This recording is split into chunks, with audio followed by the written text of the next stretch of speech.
여러분 안녕하세요. 자, 이번 시간에는 원격 강의 세 번째 시간입니다. 다시 한번 사회문화 과목을 잘하는 비법이라고 할 수 있겠지만, 어떻게 하면 사회문화 과목을 잘할 것이냐, 그것은 이해하는 것이다. 이해. 그럼 뭘 이해할 것이냐? 개념을 이해해야 된다. 그래서 개념을 이해하려면 어떻게 되느냐? 여러분들이 아무리 혼자 공부해도 개념을 제대로 이해하기는 쉽지 않기 때문에 바로 선생님의 설명을 열심히 듣고, 그러면 설명을 들은 다음에 어느 정도 개념이 머릿속에 정리가 되면 그 다음에는 문제풀이를 꼭 해봐야 된다. 그래서 문제풀이를 통해서 개념을 내 거로 만드는 것이 사회문화를 잘하는 거의 유일한 방법이다, 이렇게 이야기할 수가 있습니다. 그러니까 여러분들이 선생님의 강의를 잘 듣다 보면 사회문화를 자연스럽게 정복할 수 있다, 이런 얘기를 여러분들이 하고 싶고요. 이번 시간에는 우리가 뭘 공부하려고 하냐면 사회문화 현상을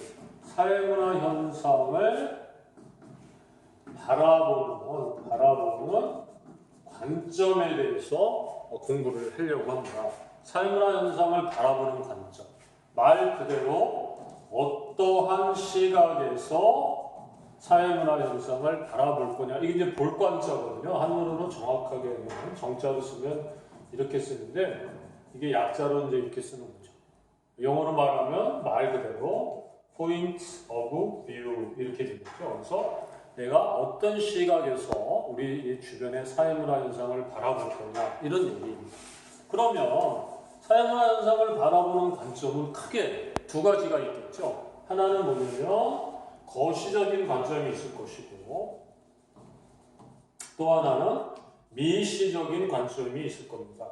그러면 거시적이라고 하는 것은 영어로 하면 매크로사이트라는 것인데요. 이 거자가 클 거자고 시자가 볼 시자예요. 그러니까 크고 넓게 본다, 이런 입장이에요. 그러니까 한마디로 말하면 사회 구조나 사회 제도에 초점을 맞춰서 사회문화 현상을 설명하고 이해하는 이런 관점을 거시적 관점이라고 하고, 그와 반면에 미시라는 말은 마이크로사이트라는 얘기니까요. 현미경할 때 세밀하다, 이런 얘기잖아요. 그러니까 미시라는 말은 깊고 세밀하게 바라보는 이런 관점을 미시적 관점이다 그러고요. 이 미시적 관점은 사회문화 현상과 관련이 있는 그 개인에게 초점을 맞추는 겁니다. 그래서 청소년 가출이 급증한다. 그러면 그 가출하는 청소년, 그리고 그 청소년과 관련을 맺고 있는 개개인, 그들 사이에서 벌어지는 상호작용, 이것을 이해함으로써 전체적인 사회문화 현상을 이해하려는 이런 입장을 우리는 미시적인 관점이다, 이렇게 이야기를 합니다. 그러니까 여러분들이 머릿속으로 정리를 하자면 이런 거예요. 거시적 관점은 예를 들어서 설악산을 예를 들어봅시다. 설악산을 예를 들면 설악산은 어떻게 생긴 산일까를 보려면 설악산 안으로 들어가면 설악산이 어떻게 생겼는지를 우리가 알 수가 없죠. 그러니까 설악산의 모습을 보려면 멀리서 봐야 설악산의 모습을 설명할 수가 있죠.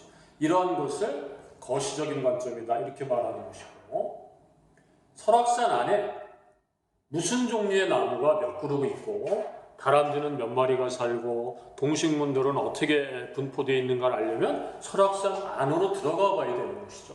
이러한 것을 우리는 미시적인 관점이다, 이렇게 이야기합니다. 그러면 이 사회문화 선생님이 아마 첫 시간에 여러분들한테 얘기한 것 중에 이런 거 있을 겁니다.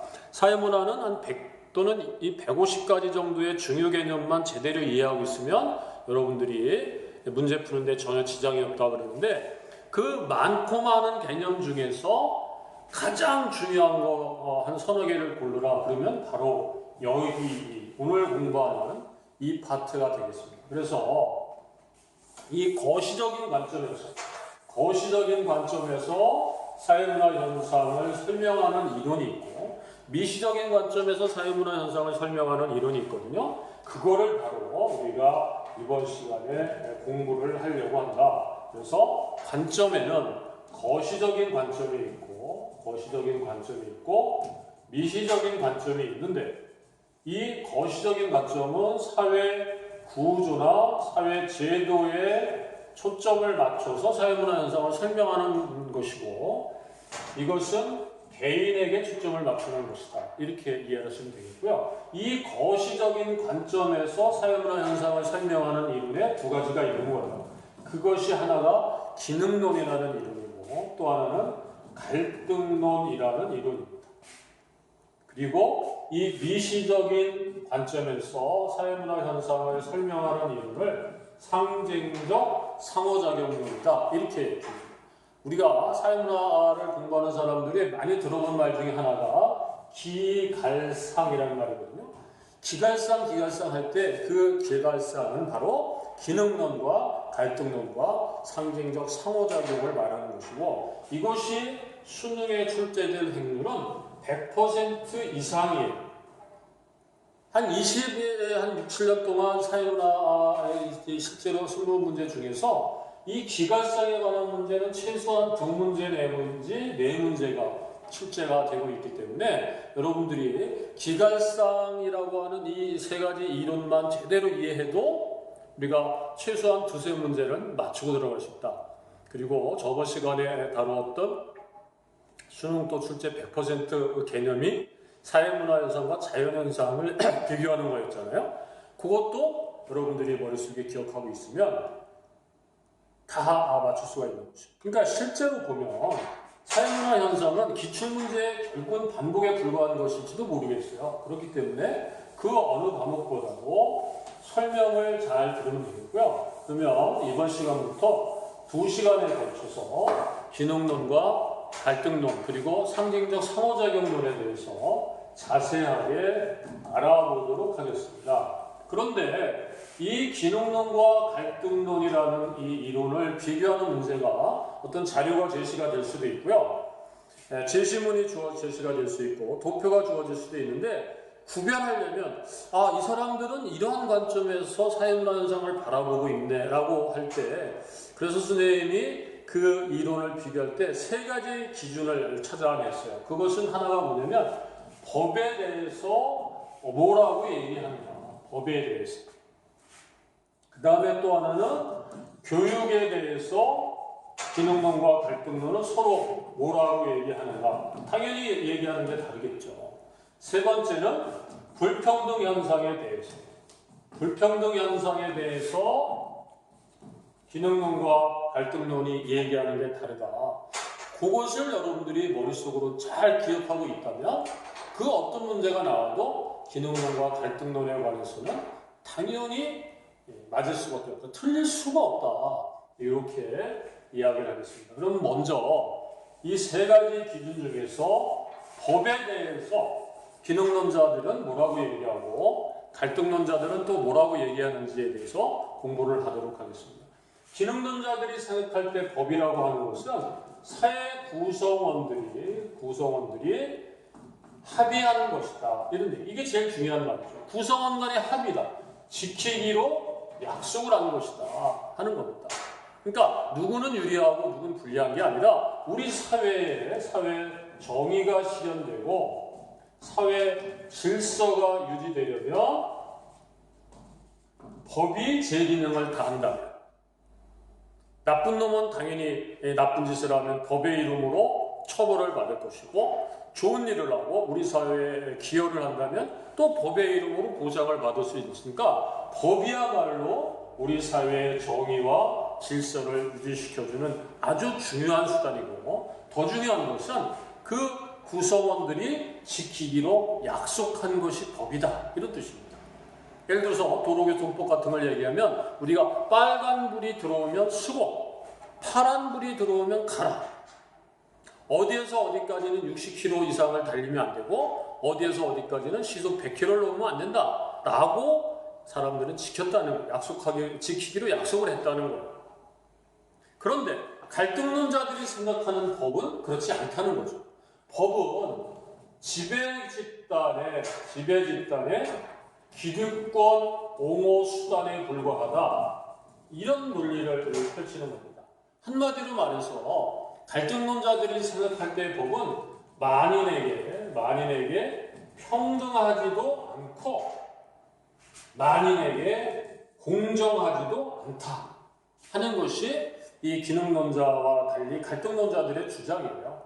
그러니까 법이라고 하는 것은 한마디로 말하면 가진 자에게는 유리하게 작동하고 가지지 못한 자에게는 불리하게 작동하는 것이 법이다. 이렇게 이야기를 합니다. 그래서 우리가 흔히 법에 대해서 어쩌고저쩌고 얘기를 할 때 갈등론적인 시각을 가진 사람들이 법을 얘기할 때 흔히 하는 말 중에 하나가 여러분도 아마 들어봤을 거예요.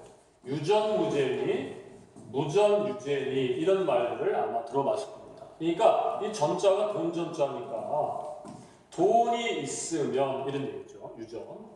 제 잘못을 저질러도 죄가 되지 않고 이런 말이죠. 돈이 없는 자에게는 큰 잘못이 저지르지 않았지만 그것이 죄가 되는 것이다. 그러니까 법이 만인에게 평등하고 공정하게 작동하는 것은 다 거짓이고 법이라고 하는 것은 가진 자에게 유리하게 작동하는 규범이고 수단이다. 이렇게 얘기를 하는 겁니다. 그래서 어떤 자료가 주어졌을 때 그 자료를 읽다 보면 법에 대해서 굉장히 긍정적으로 얘기하고 있는데 법이 가지고 있는 기능에 대해서 우리 사회를 유지시켜주고 우리 사회의 안정과 질서를 유지시켜주고 구성원들이 지키기로 합의한 이런 주장을 펼치고 있다면 그거는 기능론의 입장입니다.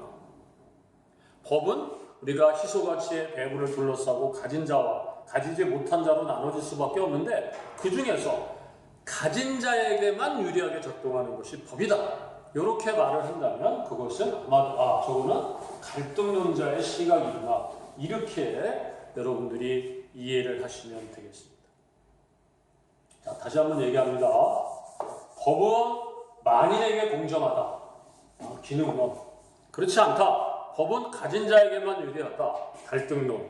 이런 시각으로 바라본다는 것을 여러분들이 알 수 있겠죠. 그러면 가만히 생각해 보니까 기능론자들이 자주 쓰는 용어가 있어요. 이 사람들이 가장 많이 쓰는 용어가 뭐냐면 안정, 또 조화, 또 합의, 유지, 존속, 통합, 이런 말들이 이 사람들이 입에 달고 다니는 것이죠. 그러니까 법이 있기 때문에 사회는 안정되고 구성원들의 조화로운 삶을 살 수 있고 그들은 지키기로 합의하는 것이고 법이 제 기능을 다할 때 우리 사회는 유지 존속될 수 있고 갈등이 사라질 수 있다. 이게 기능론자들이 입에 달고 다니는 말이에요. 그러니까 이 기능론자들이 생각할 때 이 사회는 우리의 몸이 발끝에서 머리끝까지 서로가 다 연결되어 있고 각자가 제 기능을 할 때 우리 전체 일수의 몸이 작동을 하잖아요. 예를 들어서 우리가 눈은 보는 기능을 하고 입은 먹고 말하는 기능을 하고 코는 냄새를 맡고 귀는 듣는 기능을 하고 위는 소화를 시키는 기능을 하죠. 그러면 눈과 코와 입과 위장, 대장 이런 것들이 제 기능을 할 때 전체로서의 우리의 몸이 제대로 작동을 하는 것이죠. 그러니까 기능론자들이 생각할 때 우리 사회를 구성하는 각 부분들이 각자 제 역할을 다하면 전체로서의 사회도 잘 돌아간다. 이런 입장을 취할 수밖에 없는 겁니다. 그런데 갈등론자들이 얘기하는 걸 가만히 들어보면 이 사람들은 뭐 얘기하냐면 갈등, 대립 이런 얘기들을 많이 하죠. 그리고 나서 이들은 이제 변동 이런 말들 많이 하고요. 위화감 이런 말들 많이 쓰죠.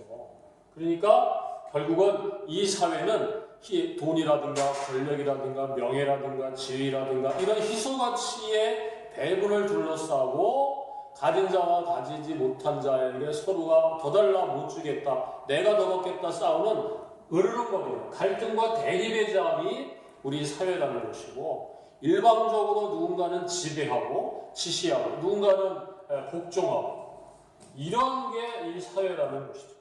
그러니까 법도 마찬가지라는 거예요. 법도 가진 자가 자신들의 기득권을 더 유지하기 위해서 법을 만들어냈고 그 법의 이름으로 구성원들을 통제하는 것이다. 이렇게 이야기하는 것이죠. 그러니까 우리 사회가 혹시 안정적인 것처럼 보인다면 그것은 실제로 안정된 것이 아니고 가진 자가 가지 못한 자를 억압하는 데 성공했기 때문에 우리 사회가 안정적인 것처럼 보이는 것이다. 안정이 이루어진 게 아니다 하는 게 갈등론자들의 주장입니다. 그러면 여러분들이 선생님의 설명을 들으면서 한 가지 의문을 가져야 되거든요. 야, 그러면 기능론이 맞는 거야? 갈등론이 맞는 거야? 기능론이 옳고 갈등론은 틀린가? 반대로 갈등론은 옳고 기능론은 틀린가? 이렇게 생각한다면 여러분들은 굉장히 잘못 생각하는 것이다. 이렇게 말할 수가 있습니다.